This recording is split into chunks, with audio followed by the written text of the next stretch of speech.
Hey, it's Skippy from Mornings with Lone Star. You're listening to Lone Star Community Radio on 104.5 KCZWLP Conroe and 106.1 KZCCLP Conroe and worldwide on irlonestar.com.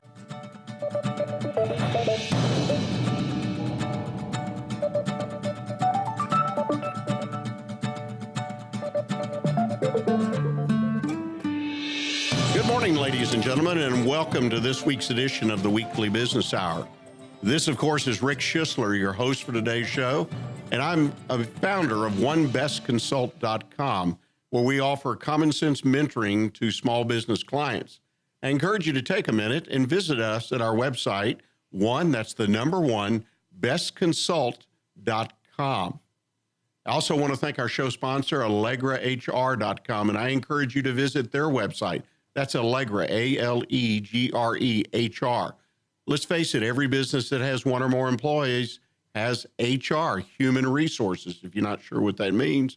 And it's important that you know how to deal with your employees. It's important to know exactly what you can and can't do when you hire people, what you can do while you're working them, what kind of incentives to use. And of course, if it comes a time when you have to terminate somebody, it's obviously very important you do it right. AllegraHR.com, that's where you can get information. These folks are available to you. They're available all over the world, but they serve clients from as few as 5, 10 to 500 to 5,000, a great organization.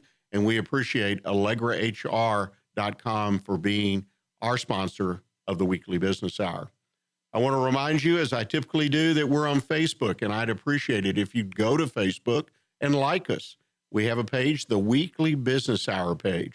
Like us there, and if you'd like, take some time, set up an alert so that when we post the podcast of this show each Wednesday, that you'll be alerted that the show has been posted. You can take a look at the synopsis, which tells you who the guests were, what we talked about, some of the main discussion points. If something looks interesting, obviously you can click through and listen to the show. So thank you again for joining us. And today we have some wonderful guests with us. We have Phil Sanchez, the founder of Avantis Healthcare. Phil's a previous guest from several years ago, so we're going to do a good old catch-up. A lot of things have changed in the world, and a lot of things have changed in Phil's business. Also joining us in the expert corner, we have Alan Stroud. He's a partner with the Beck Law, LLC. He's also a CPA and has his master's in taxation, and we'll be talking again, a continuation of a discussion we started about a month ago on the 2018 Tax Act. And I'll close out today's show with my One Best Consult tip of the week. How do I share my business information with my employees? So I encourage you at this point, sit back, grab your pad and pencil, and get ready to take notes as we talk about business right here on the Weekly Business Hour. And let me also remind you at any point during the show or after the show, if you've got a comment, a question, even a question about your own business, please email me, Rick at irlonestar.com. Love to get those questions, comments, and I particularly enjoy getting questions about your business. And I will respond and give you my best answer for what's bothering you in your business. Well, let's have a few quick announcements before we move on. The Chamber here, the Lake Conroe Chamber of Commerce has got a lot of great things coming up. First of all, they want to remind you, and I do too, that we're coming into Small Business Week. That's now through May 5th. And the encouragement there is for people to go out and encourage and do business with their small businesses. You're listening, you're a small business. Be sure you tell people, put a sign in the window, put something on your website, tell them it's Small Business Week, and you are welcoming them, especially this week, to do business with you. Also, don't want to forget that tomorrow, May 1st, Chamber Chat right here on IR Lone Star Community Radio, FM 104, FM 106.1. You can listen to Chamber Chat. They always have a great conversation with business people in the area, and I encourage you to tune in at 11 o'clock tomorrow for Chamber Chat right here on Lone Star Community Radio. And on May 4th, the end of the week, Friday, they have a great opportunity for those in the business world and who want to learn a little bit more about leadership. They have LeaderCast 2018. They're hosting it this year here in Conroe, and I encourage you, if you want to learn, they've got some international, national, well-known speakers talking about leadership. You can get tickets. Just go to the website for the chamber. It's conroe.org. It's just simply conroe.org. I encourage you to do that and stay up with your education on small business. Well, never forget, opportunities are right there in front of you. All you have to do is get up and seize them.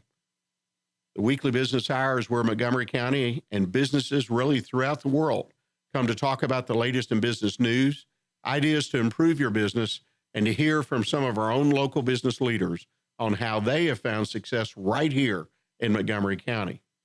And remember, you can find a podcast of the show on Wednesday. That'll be Wednesday of this week, May 2nd. It'll be posted, as I mentioned earlier, on Facebook, but it's also on YouTube at the Weekly Business Hour channel. So look for the podcast if you want to re-listen to something or you want to pass on some information to someone, send them a link to that podcast. Well, now let's crank up and do the real show, what we showed up today to do. And that's really to talk with Phil Sanchez. As I mentioned, he's the founder of Avantis Healthcare. Phil, welcome to the show. Hey, thank you so much for having me. I really appreciate it. Excited to be back. Well, I'm glad to have you back. You know, I took a look at your website, as I do with most of my guests, and I was amazed. I mean, your business has exploded. Tell us, just in a general sense, what's going on at Avantis Healthcare? Well, I think when we last spoke, we were in the position of going through kind of a mergers and acquisitions of trying to diversify our healthcare portfolio by just creating or building or buying new facilities, outpatient facilities for patients. And so inevitably from that perspective, we had a great opportunity to get engaged with some partners that allowed us to expand on that from the diagnostic side, from imaging to getting into more expansions on our pharmaceutical side by acquiring some pharmacies. And so again, our whole position in the healthcare portfolio of our business was to essentially create a full circle of outpatient services that physicians could utilize and integrate in their practice to essentially take care of their patients. And so from that philosophy of us to try to expand upon that allowed us for this potential, this real big growth spurt that we had, which has been I think a wonderful ability that we had regarding our philosophy of putting patients first. And so with our initial business, having that same philosophy of the structure of having patients be first, it allowed us to expand upon that same thing with everything else that we're doing. And so from that standpoint alone, it has been just extremely exciting for us to continually grow and still look for more opportunities. And so that's what we're doing right now. Now, let's just kind of back up a little bit, because when I went to your website and in this patient first thing, I mean, right now there's tremendous turmoil, if you will, and change in the healthcare industry. But as a layman, a user of services, but someone who's not in the industry, it's kind of confusing, all the things that are going on. Basically, you've gone to the physician practices or physician groups, and you're providing a lot of ancillary services. Is that correct? Correct, exactly. And so we look at the physicians as small business owners, essentially. So our objective at the end of the day as working with small business owners is to try to diversify their positioning and try to increase these revenue cycles that they could put throughout their practice. And again, with that mindset of us thinking that we have two customers, essentially. We have the patient and we have the physician. Our goal now is to take care of both. And so having this, expansion of services to be able to integrate has allowed us to really help them achieve their definition of success. Well, one thing that's interesting to me as a patient, a lot of times I would go see a doctor, and if I needed any kind of test, x-ray or whatever it might be, I was sent somewhere else, an unaffiliated, unrelated, maybe in a different part of town. It was very cumbersome. And then always the concern about my health insurance, whether it was the right. How have you helped solve or improve that situation? Well, I think it's, going back to what you said initially, there's so much changes in healthcare and everything going on, because there is a lot of volatility in the industry of healthcare in itself. And so our goal is to kind of always stay ahead of the curve of understanding what's going on as far as with the insurances, how to really help out the patient, and again, navigate this complexity of healthcare in general. I mean, the big issue right now is we have, almost $4 trillion a year in spending in healthcare. That is, what is that? Almost 18% of the GDP. That's 33% of the federal budget goes into healthcare.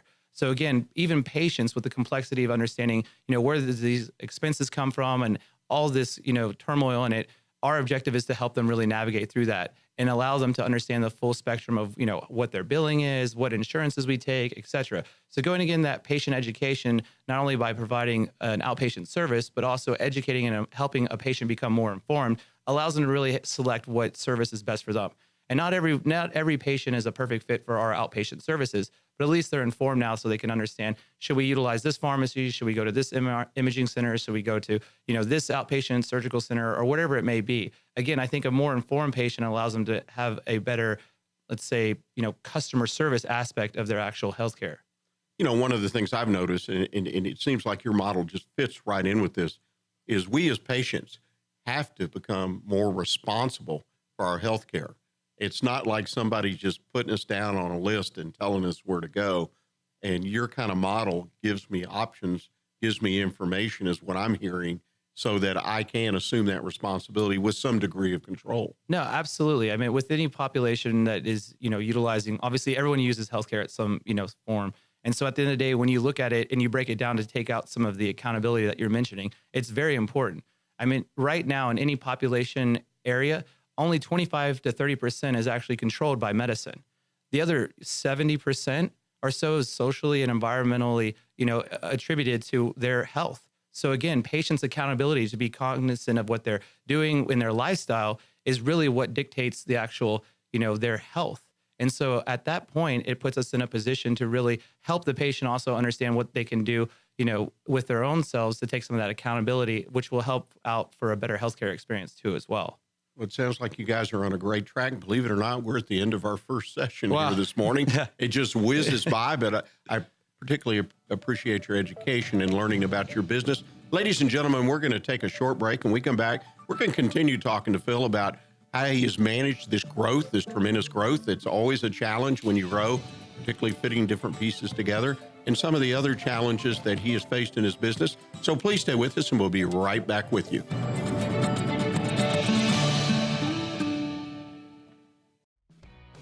Human resources play a huge role in today's business world and can be a real challenge for small businesses.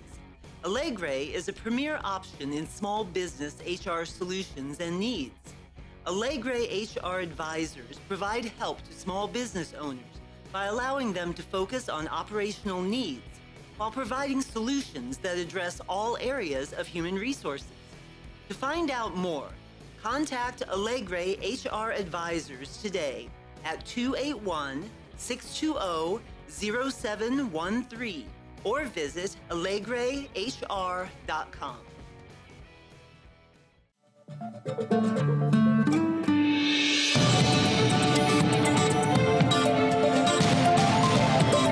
You are listening to the Weekly Business Hour. And again, this is Rick Schissler, your host for the show. And we're here having a conversation with Phil Sanchez, the founder of Avantis Healthcare.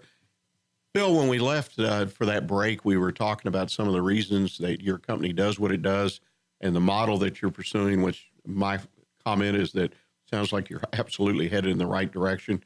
But this massive, as you said, $4 trillion industry you're trying to kind of be involved in and participate in and hopefully be profitable in. You've, as you said early on, you're building, you're growing, you're acquiring. You got a lot of balls in the air, a lot of pieces on the move. How do you make that happen every day? I think it's by writing it out, actually. So I have a goal board that I put out there that actually I can see something tangible to achieve. And so for me, I think that's one big thing that I've always kind of instilled is writing out exactly what I want to achieve and then breaking it into a point that actually is realistic. A lot of people will take on, the whole mountain when instead they could just climb a little bit at a time. And so I've put myself in a position to think that way through and really put myself in a way that I can have attainable results. And so that's been the mindset from our business from at Avantis Healthcare. And I think that's what's even made us more exciting than ever right now is because, believe it or not, kind of getting into this segue about the business aspect, we've changed our company, actually, believe it or not, from Avantis Healthcare to Avantis. And the reason why we've kind of dropped the healthcare aspect is because we're finding out right now that everything that we've done in the healthcare industry has allowed us to navigate business in general. And so again, our position now is to, still have this complementary service of healthcare as our portfolio, but expand through the physician network that we have accumulated into other services as far as, we're getting into real estate now as well with medical as our forefront. So we're creating our first medical plaza up in Grand Parkway in Kirkendall. So we're consolidating these business owners, which are physicians that we work with every day. And we're looking at it from a standpoint of how can we make them as successful as we've been. And so that is what we're taking into the future. And it will always be driven by our backbone, which is healthcare. But inevitably what we find is at the end of the day, these are small business owners that are looking to do exactly what we've done: define success, achieve success, and create it with the help of Avantis. Well, one of the keys, if not the major key, in my experience and opinion in working with clients, is finding the right people. As you grow a company like you're growing, particularly where it's on this trajectory that's not quite straight up, but real close, what's the secret, in your opinion, of finding and keeping the right people? I think everyone's probably seen Marcus's show where he talks about people, processes, and product. And so people is, the first thing that's described. And I think that's the most invaluable tool, is to have the right people around you. And so again, I've always been a big believer, if you're in a room and you're the smartest person in the room, you're in the wrong room. So you want to position yourself around people that can help motivate yourself to continually go after whatever that definition of success is, whether it's monetarily, or you're trying to create a legacy, or you're trying to build something. Whatever that is, get people around. And you have to change the people that you have. I mean, you've got to find good talent. You're referring to an HR company earlier. I think that's always imperative, that you have great HR benefits and things of that nature too. But at the end of the day, I think you got to create a culture in your business. You've got to create a philosophy that everyone can stand behind and really go for it. And so for me, I think the biggest thing is to try to motivate my team, is to understand, how can I help them? Just like anyone else, you have to be a great leader, but you have to be willing to be in the trenches with them. Motivate people to a capacity that allows them to see the same things that you see, and hopefully they can all create that culture together. And so that's really one of our biggest things. Sounds like leadership by example, which I've always been a big proponent of. Well, let me ask you this. One of the things that you do as you grow a company like yours, or any company that's growing, is you got to market your company. You obviously have a very specific market that you're going after, but how do you market your business in general? Well, I think at the end of the day, you can't have enough marketing. And so we utilize some of the best platforms that are available today. So through social media, again, we do everything on, Instagram, and we also do a direct to consumer marketing. So again, going back to the earlier conversation, we have two customers. So we have the physicians that we market to, and we also have patients that are our customers. So we have to do a good job of being able to facilitate both. So it's a unique environment, because we have, again, two separate customers that we're targeting. But we believe in just, going into a position, utilizing social media, direct to consumer marketing, letting patients and physicians know by literally going into their clinics or going into them and engaging them in an opportunity to understand what we do. And again, since we're such a, getting in a position of a bigger company, that sell sometimes can be a little bit challenging, because we do so much. So we kind of keep that same mentality. Even though we're a big business, we like to keep that, KISS mentality, keep it simple, stupid. So we'll engage them on something that is, relevant to what they're doing in their practice setting, and then kind of allow us to build that relationship. Because ultimately, that's what I think, it's more telling than selling. We want to educate the patient. We want to educate the physician of what we do, and then allow them to understand that what we want is a relationship. We want to build that with you, make you more successful. And in the long term, we will all be successful together. Well, let me ask you this now. I would imagine, I've had a little bit of experience in marketing to physicians, but they're the owners, I assume, that you're really marketing to. They're very busy people, hard to get to see. How do you market, or how do you get through to the owner/physician? I think you have to have a sense of tenacity. And again, you have to understand that it is a very complex environment. There's a multitude of compliances that we have to follow to ensure that we're doing everything appropriately. And so again, we just have to have that realistic expectation.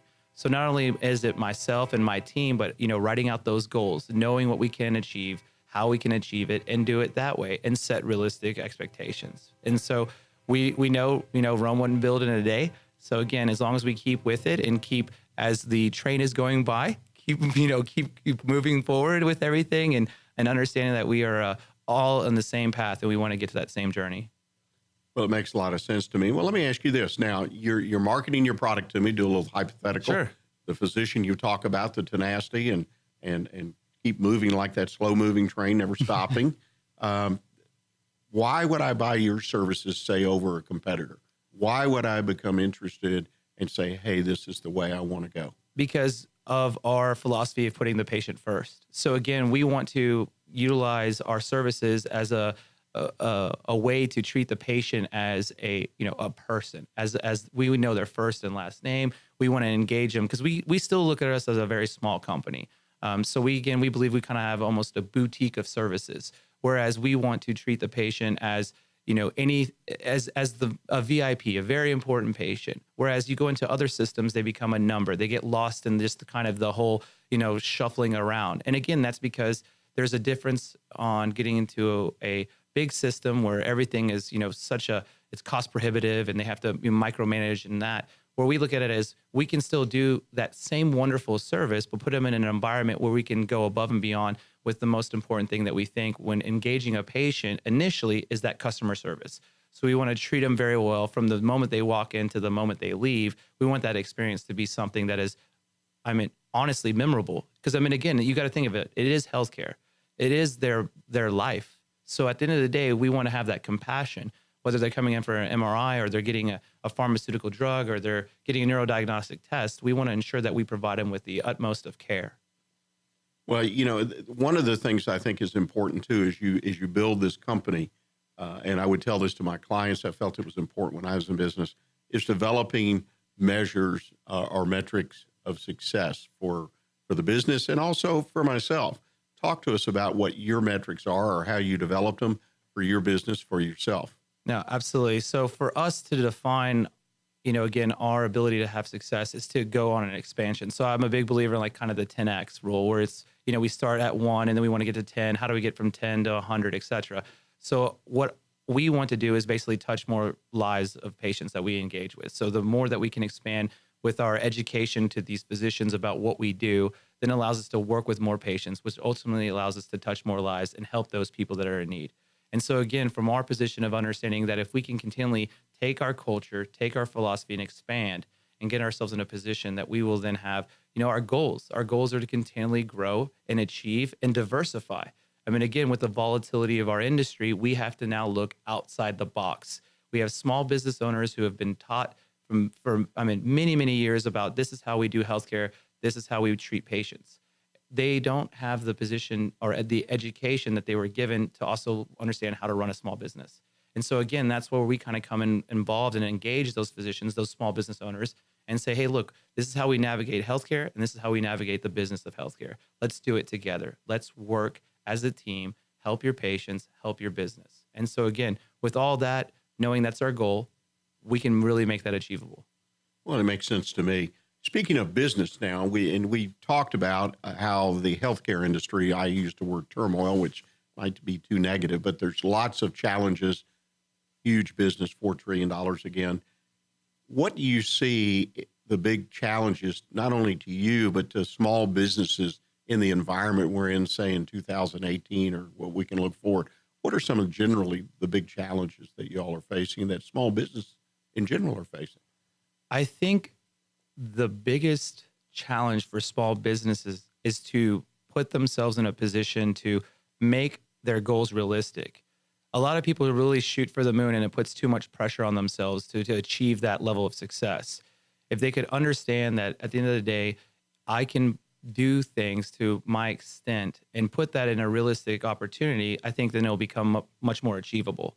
And again, I was guilty of that initially. I wanted, to shoot for the stars the first year, and that was unrealistic. And it becomes humbling to understand that you have to kind of really position yourself to have these achievable goals and have them written out and understand I can actually do this if I really work hard. And again, create that environment in yourself.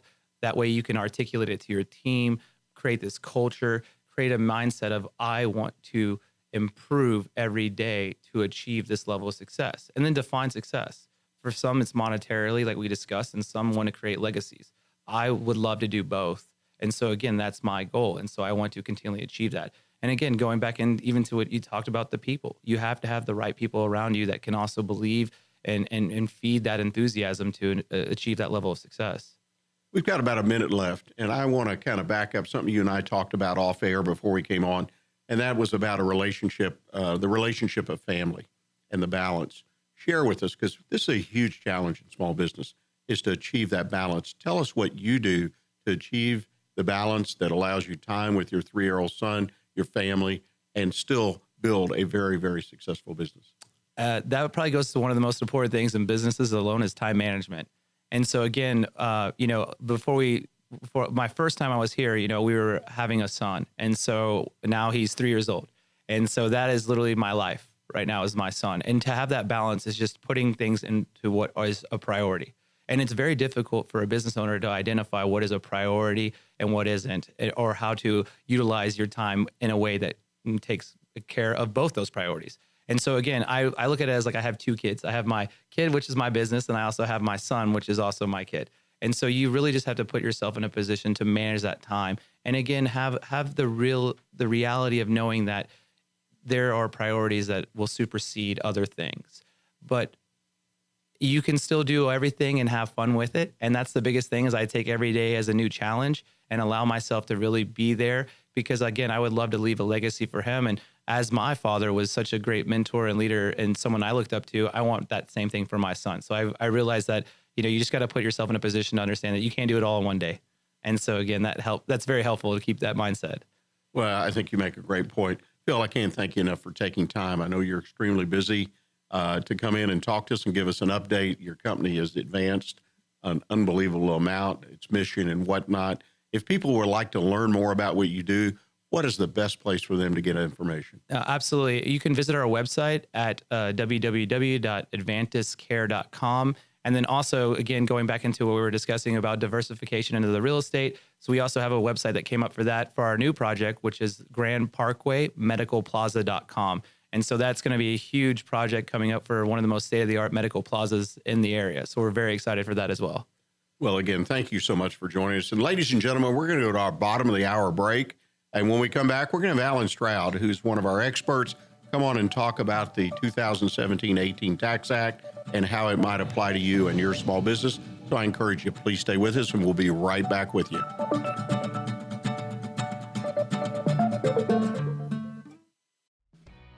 Human resources play a huge role in today's business world and can be a real challenge for small businesses. Allegre is a premier option in small business HR solutions and needs. Allegre HR advisors provide help to small business owners by allowing them to focus on operational needs while providing solutions that address all areas of human resources. To find out more, contact Allegre HR advisors today at 281-620-0713 or visit allegrehr.com.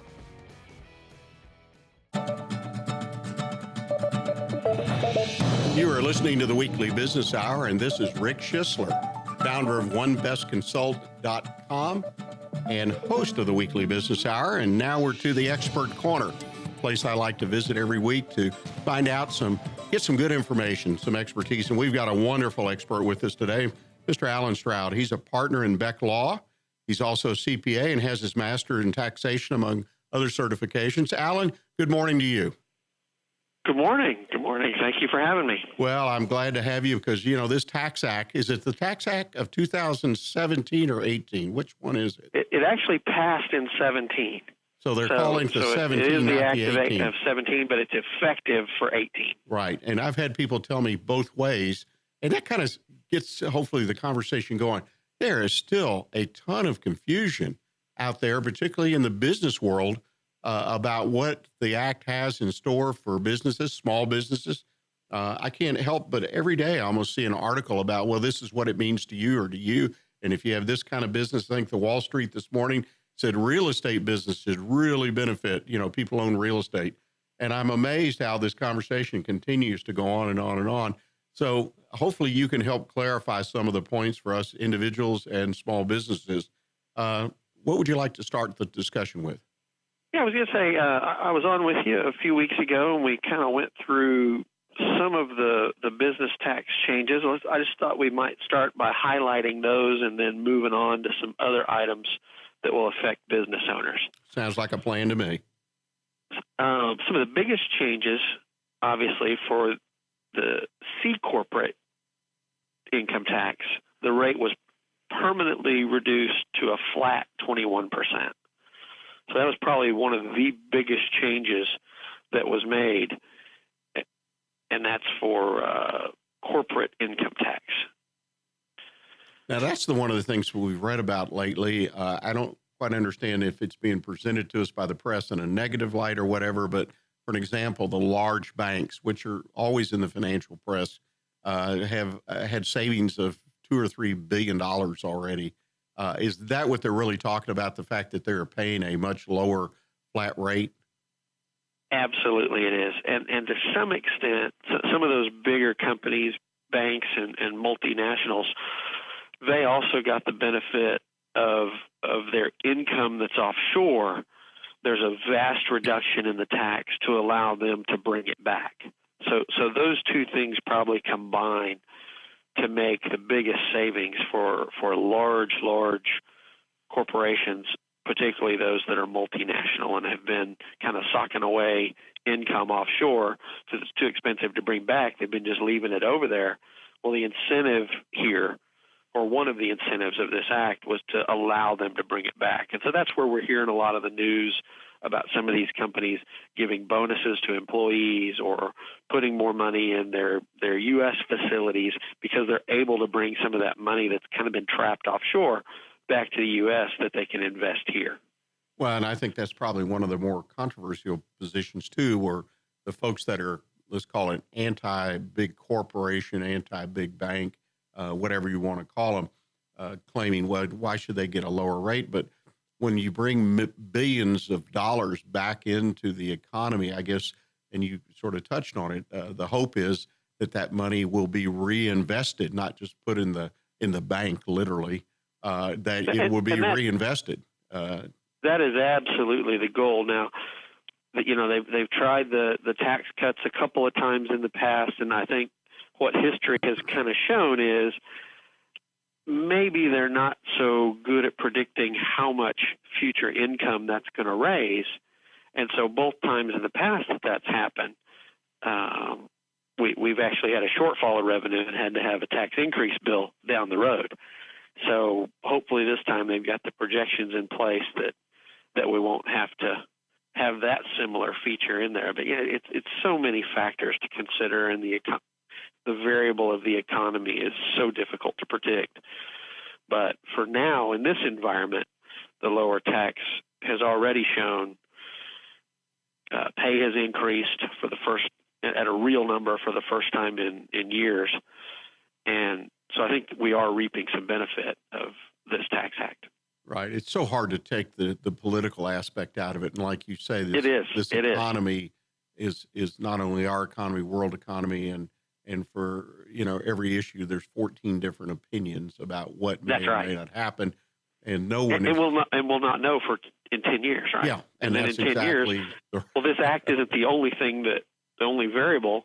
So who's to say in 10 years what happens in 10 years? That's right. So it's a difficult thing, and you're right. Both sides use it to their own benefit in the argument. And I try to stay out of the political arena and just say, hey, these are the good things we can do right now.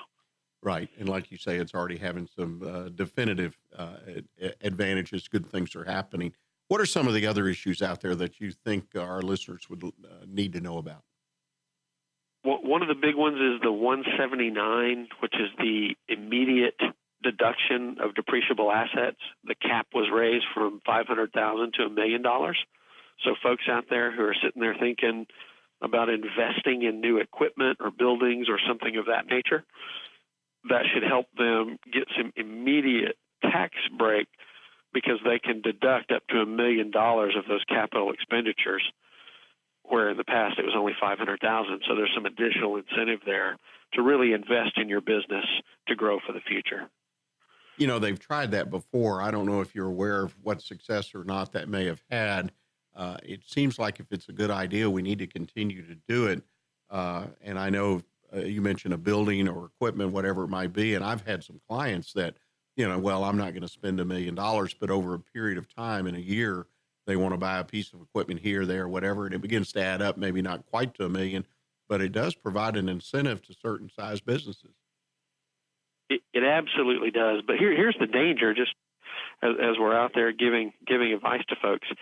Sometimes people will say at the end of the year they're looking for a way to avoid taxes, and they'll say, well, you've got this 179 deduction. Why don't you buy a truck or buy something?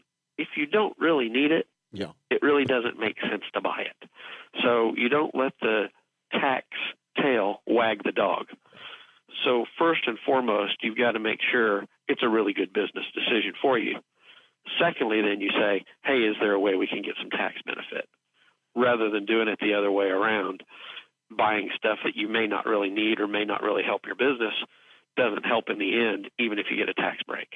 Well, you make an excellent point, needless to say. And unfortunately, too many small business people get lured into that place where it's driven by the tax, and individuals as well.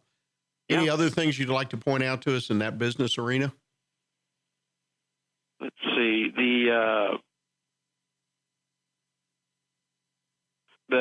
Another good one in the corporate area is that they eliminated the alternative minimum tax. I know for a lot of small and medium-sized taxpayers, that would get a lot of them, the corporate alternative minimum tax. So it's nice to see that one go away. You know, one of the ones, and I just had a conversation earlier today that, it doesn't sound major, but the elimination of the write-off for entertainment expense. That is a big deal. Oh yeah. I think what they're thinking there is that's probably something that will continue even without the tax deduction because it's so beneficial to most businesses. And so that was one of the few what I'll call penalties in the law where they're trying to give us tax cuts and provide incentives to do certain things. That was one that I guess they felt, hey, people are going to continue this activity anyway, even if we don't give them a tax break for it. So let's remove the tax break. Well, I can tell you there's some small businesses, and I've had discussions with a half a dozen over the last 2 or 3 weeks, and it's become kind of a conversation because of the write-off for meals and discussion that might be included, but yet they've got to write the regs. But no, it really wasn't supposed to be included. But the entertainment thing where they buy tickets to venues, sporting events, and realizing that was an incentive for some people to say, well, I just get to write it off. Not quite sure what that meant, but they just got to write it off, And, right. And when I say, well, I don't think you can't write those off. You need to check with your accountant. And they seem stunned. Now, so I think the jury's still out. I think the large corporations, they'll continue to spend that entertainment money, but it'll be interesting just personally to me to see how many of the smaller business people, those say grossing $1 million, $10 million a year, somewhere in that range, will continue their support, particularly of the high dollar, pro sports and things like that. Well, I think you're right. The season tickets and that type of thing, because those are expensive. And they're going to have to really consider, boy, if I can't write that off, is it worth it to my business to continue that program? That's an excellent point. Yeah, I think you're going to see that. What other words of wisdom do you have for us today? Well, I want to take a quick look at some of the personal items that affect businesses. So it's, they're not always unrelated. One of the things the new act did was take away personal exemptions, so that you no longer have that idea of counting the number of people in your household and getting a deduction for that. What does that mean for employers? Well, that means that it's going to have an impact on payroll and payroll withholding. So if you haven't already, you need to make sure if you use a payroll company, make sure you've got the updated information. If you're doing your payroll on your own, you need to make sure that you're taking into account that the deductions and the withholding is going to be different this year. And so you got to make sure you're using the right new tables and all that kind of thing. Otherwise, you're not going to be withholding correctly, which will potentially negatively impact your employees who are thinking they're going to owe less tax. But if you're not withholding correctly, all of a sudden they may end up owing more. Yeah, that's a bad surprise to have as an employer. No doubt about it. Well, Alan, we've got, it looks like about a minute left. What other advice would you like to share with us today? Well, the last thing I'd say is the question I get asked a bunch is about the 20% deduction for pass-through entities. And again, that's just a tricky one. It's a way that someone who's a pass-through, they're trying to give you a deduction similar to the corporate reduction. But there are certain businesses that are just eliminated based on what type of business they are. So you need to get into your accountant, tax lawyer, whoever you're discussing these things with and find out what's the best thing I need to do to make sure my business is positioned to take advantage of these new laws. Yeah, I think that's wonderful advice. Every one of us, and I know so many small business people are reluctant to spend that time and the money typically to get some advice in general. I mean, these accountants, CPAs are your advisors, folks, and you need to use them as an advisor, not just to file a tax return or not to help you when you get in a jam. Have them as advisors. And I can't think of a better time, Alan, than right now with new changes in the tax law, some things still up in the air about how they're going to come down, the regulations and whatnot, to encourage people to go in and see their tax advisors and get I the agree. new The information. time is now. Yeah. If they wait till April 15th next year, it's too late to do a lot of these things you need to do to take advantage of it this year. Great point. Well, Alan, I appreciate you taking the time to join us in the Expert Corner. If people want to reach out to you and talk a little bit more about some of the things we've talked about today, what's the best way for them to reach you? They can either reach us at 281-440-4777 or on our website at www.jrbecklaw.com. Again, thank you, Alan Stroud, for your expertise. Always appreciate it. Ladies and gentlemen, we're going to take our final break of the day. And when we come back, I'm going to share with you what I call my One Best Consult Tip of the Week. How do I share my business information with my employees? So stay with us. I've got some great ideas for you.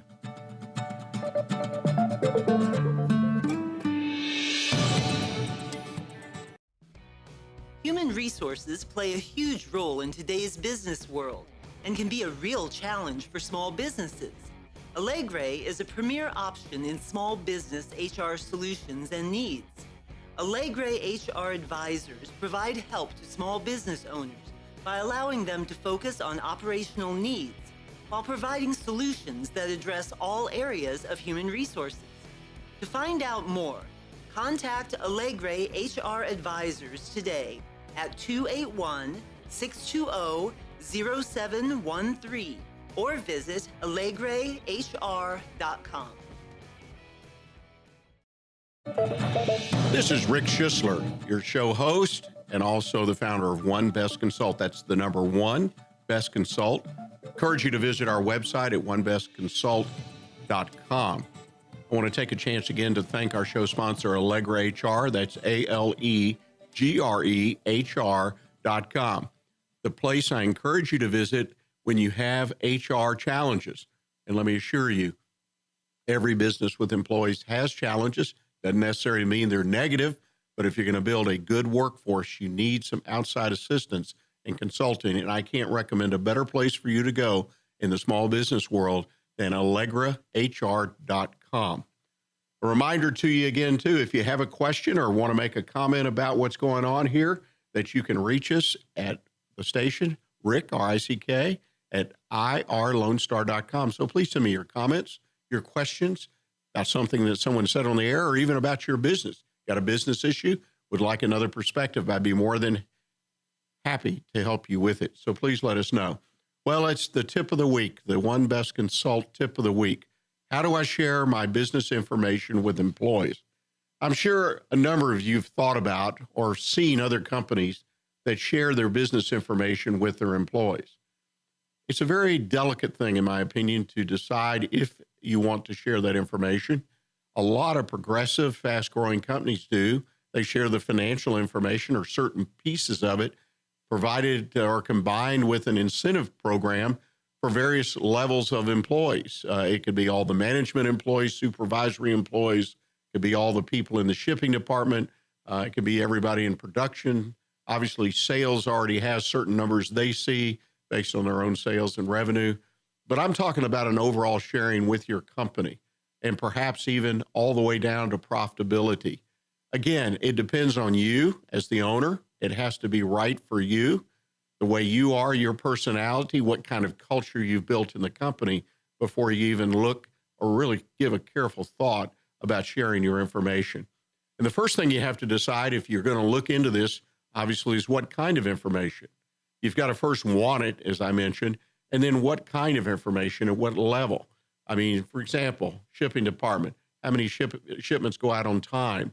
an easy number that can be tracked on how many packages go out on time, or how many loads of this, how many deliveries made on time. There's all kinds of numbers.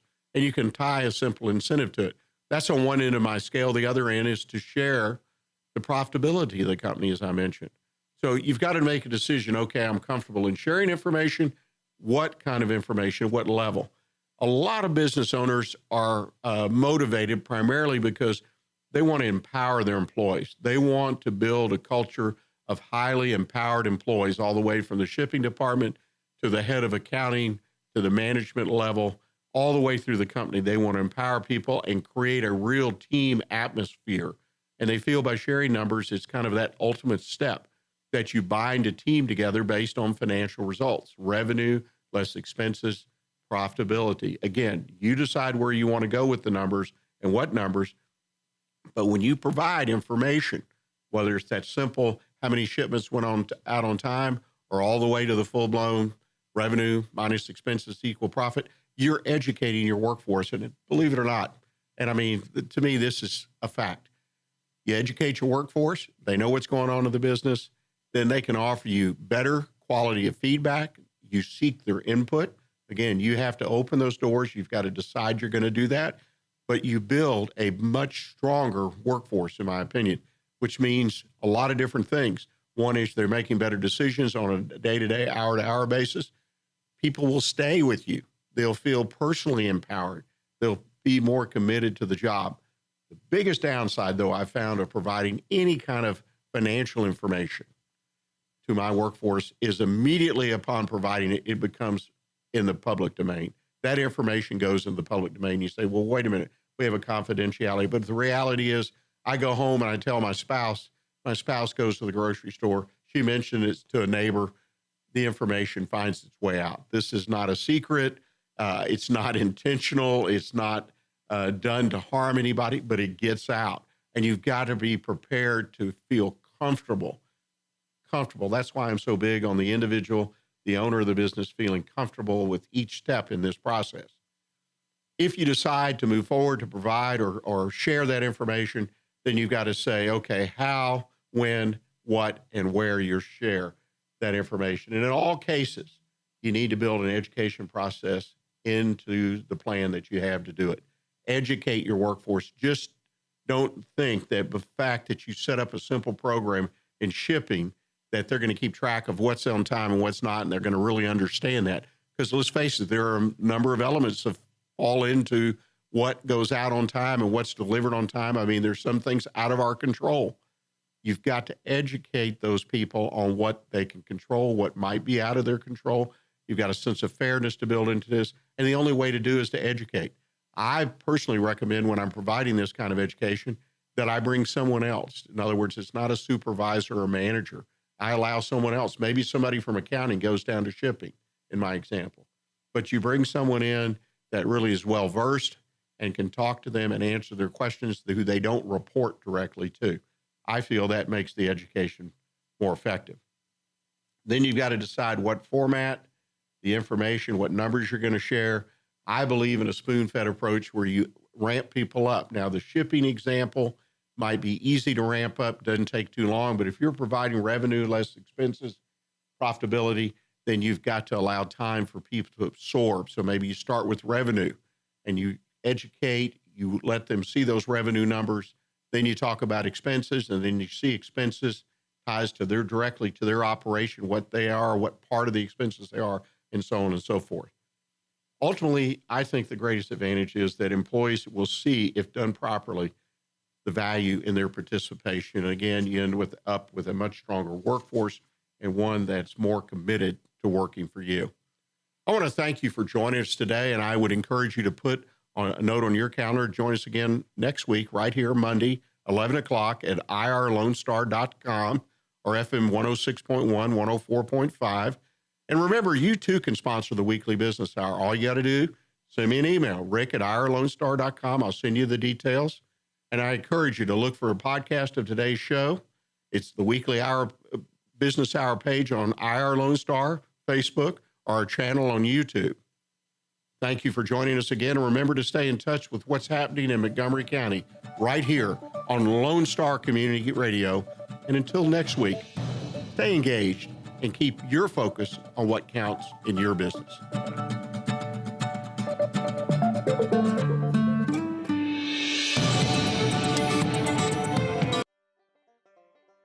Thank you for checking out this production of Lone Star Community Radio.